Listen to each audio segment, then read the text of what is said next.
为着要来体谅医护人员遮尔劳心伯伯，台铁局推出温暖便当专案，也就是讲，为今仔日起一直到月底，规台湾医护人员摕证件来买台铁便当，拢会当拍9折。另外，既然有一间便当店免费送便当来到罗东圣母病院，互医疗人员学了讲，实在足甘心。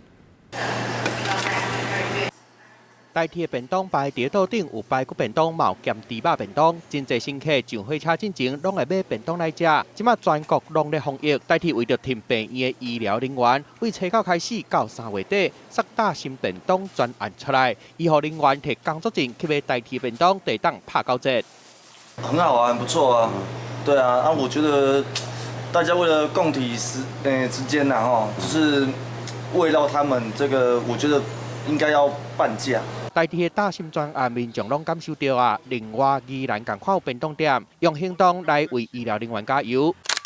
外面看到便当拢是头家免费送予罗东圣母病院的医疗人员食的，嘛互病院伫人面册普文，讲感谢大家收听。迄人询问头家敢有愿意送便当去急诊室，头家讲当然送，愿意送嘛应该送。 头家佫坚持唔收钱，互网友留言讲要用台票来个支持，这便当食落真正会互人感觉到真感动。我们也知道这段期间他们蛮辛苦，